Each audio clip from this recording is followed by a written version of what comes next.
Hello friends, आज हम लोग अपने वादे के मुताबिक फिर आपके सामने एक ऐसी पर्सनालिटी को लेके आए हैं जो किसी भी पहचान के मोहताज नहीं है।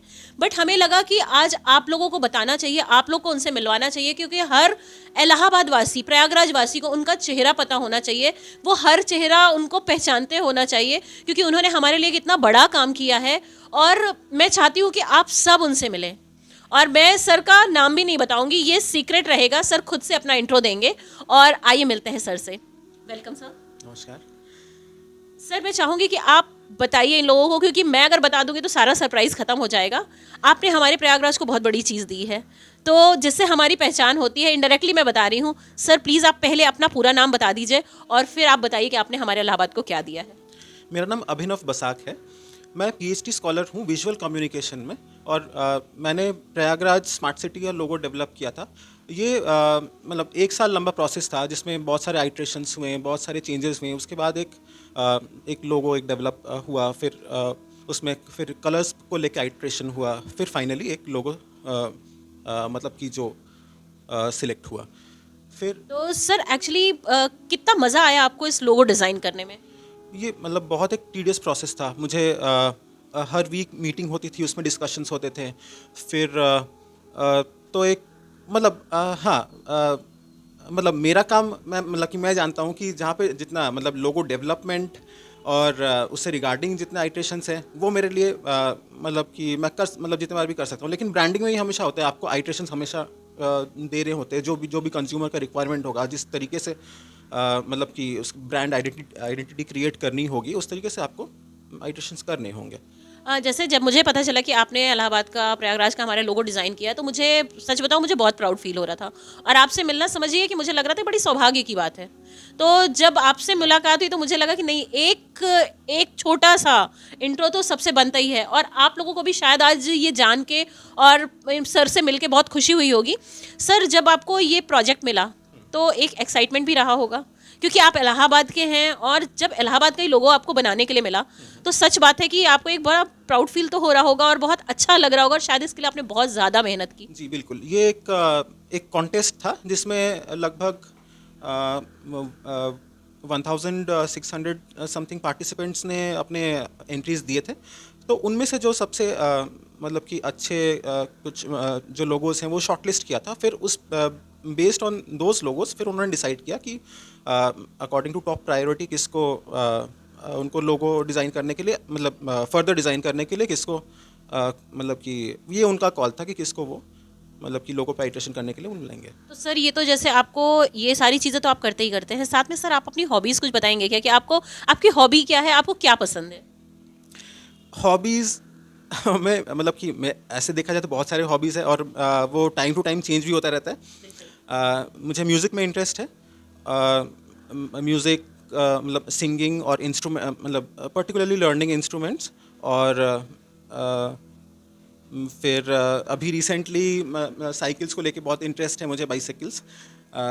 और फिर क्योंकि जो मुझे लगता है जो जीनियस लोग होते हैं उनके थोड़े इंटरेस्ट थोड़े ज़्यादा होते हैं, और थोड़े अलग अलग टाइम पीरियड्स में वो इंटरेस्ट बदलते चले जाते हैं। साइकिलिंग का इंटरेस्ट तो होना बहुत बहुत बहुत अच्छा है, क्योंकि वो अपनी फिजिकल एक्टिविटीज़ को भी बहुत अच्छा करके रखता है, प्लस हमारी हेल्थ के लिए भी बहुत अच्छा है ना। तो आप क्या बोलेंगे कि सबको साइकिलिंग करनी चाहिए, है ना? बिल्कुल। देखिए, मेरे पास ऐसे मतलब कि मेरे पास अपॉर्चुनिटी है, क्योंकि मैं एक ऐसे कैंपस में हूँ जहाँ पे ऐसे इवेंट्स होते, साइकिलिंग इवेंट्स होते रहते हैं। बहुत सारे ट्रैक्स होते हैं, मतलब ट्रैक्स हाइकिंग होते रहते हैं। बहुत सारे मतलब हमारा साइकिलिंग ग्रुप है, हम साथ में मतलब साइकिल ट्रिप्स पे जाया करते हैं। तो हमारे लिए मतलब मेरे लिए पर्टिकुलरली ये कन्वीनियंट है। लेकिन मैं रिकमेंड करता हूँ सबको कि मतलब कि इसे एक पैशन की तरह फॉलो करना चाहिए सबको। और मतलब सिर्फ साइकिलिंग नहीं, जो भी इंटरेस्ट है उनको, अगर स्पोर्टिंग एक्टिविटी में इंटरेस्ट है या फिर आर्ट्स एंड परफॉर्मिंग आर्ट्स में इंटरेस्ट है, तो उनको उसे सीरियसली परस्यू करना चाहिए। अच्छा मैं एक चीज़ और बताऊँ आपको, सर को अपने बाल लंबे रखने का बहुत शौक है। वो अपने इस बालों में हमेशा डिफरेंट डिफरेंट कलर कराते रहते हैं। और सच बताऊँ वो चीज़ देख के बहुत अच्छा लगा। जब सर ने लोगो बनाया था, मैं तब की सर की फ़ोटो आपके साथ शेयर करूँगी, और सर की आपकी। सर प्लीज़ अपने बाल एक बार दिखा दीजिए प्लीज़। Ji sure sure.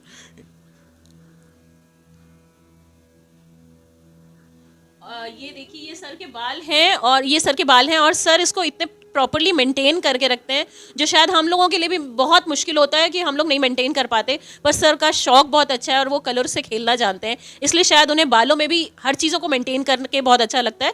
तो मुझे लगा कि आप लोग को दिखाना बनता है। सर आपको क्या लगता है, आपने कब से अपने बाल बढ़ाए और कब से आपको अच्छा लगता है कि ये डिफरेंट कलर्स लेना और सारी चीज़ें? हाँ, मैंने 2019 से अपना बाल बढ़ाना शुरू किया। तो 2019 मतलब एंड तक मेरे मतलब बाल काफ़ी बढ़ गए थे। उसके बाद मैंने 2020 बिगिनिंग में 2020 फरवरी में शायद मैंने फर्स्ट कलर कराया होगा।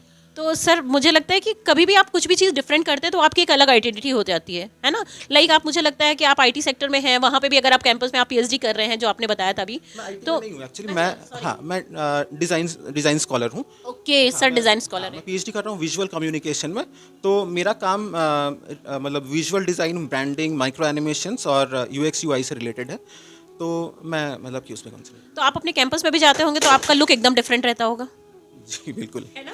तो सर जैसे मैंने यूट्यूब में कई बार देखा, मैंने कई सारे मोटिवेशनल स्पीकर्स के भी और सारी चीज़ें देखते रहते हैं, तो एक है जिन्होंने बाल नहीं रखा है, तो हम लोग को लगता था कि उनके बाल नहीं हैं, बट उन्होंने बाल निकाल दिए हैं। क्योंकि अगर आप यूट्यूब में अगर उनको सर्च भी करोगे ना कि टकले मोटिवेशनल स्पीकर, तो उनका पूरा पूरा खड़ खड़ खड़ उनका सब कुछ आ जाता है। तो सर मुझे लगता है कि सारी चीज़ों में अपनी एक अलग आइडेंटिटी होनी चाहिए, चाहे वो अपनी फिजिक को लेके हो, बालों को लेके हो, तो अपने साथ साथ में ये सारी चीज़ें बहुत इंपॉर्टेंट होती है। बिल्कुल। और मैंने मतलब कि मुझे ये ट्राई करना था और मुझे मुझे अलग अलग चीज़ें एक्सपीरियंस करना और चीज़ों के साथ एक्सपेरिमेंट करना पसंद है। तो मैं अगर मुझे कोई जैसे किसी चीज़ में नया इंटरेस्ट भी आया, तो मैं हमेशा कोशिश करूँगा कि उसको अलग अलग तरीके से मतलब करके देखूँ किस तरीके से क्या रिज़ल्ट आ रहा है। तो मुझे ये बहुत मतलब शौक था कि अगर मैं बाल बड़े करता हूँ तो एक बार कलर करके ज़रूर देखूंगा और अलग अलग कलर्स ट्राई करूँगा। बहुत अच्छा सर। और सच बात है कि आप जिस जगह पे हैं, जिस पोजीशन पे हैं और जो आप कर रहे हैं उसमें तो सही में रोज़ रोज़ एक नए एक्सपीरियंसेस होते हैं। तो आपने अपने साथ में अपने बालों के साथ भी एक्सपीरियंस किया और आपने जो हमें इतना इम्पोर्टेंट टाइम दिया अपना, उसके लिए बहुत बहुत बहुत शुक्रिया सर। और सर ने हमें इतना, और सर बस मैं एक चीज़ और पूछना चाहूँगी कि आज के यूथ के लिए आप कुछ बोलेंगे, आज के बच्चों के लिए, उनके इंटरेस्ट के लिए, कैसे कैसे वो अपनी चीज़ों को थोड़ा डेवलप करें, कैसे मतलब जो स्कूल गोइंग बच्चे हैं वो अपने इंटरेस्ट के हिसाब से काम कैसे करें और अपने इंटरेस्ट को कैसे पहचानें? हाँ, जब मैं यही सबको सजेस्ट करूँगा कि जब भी कोई मतलब क्यूरियोसिटी हमेशा होनी चाहिए।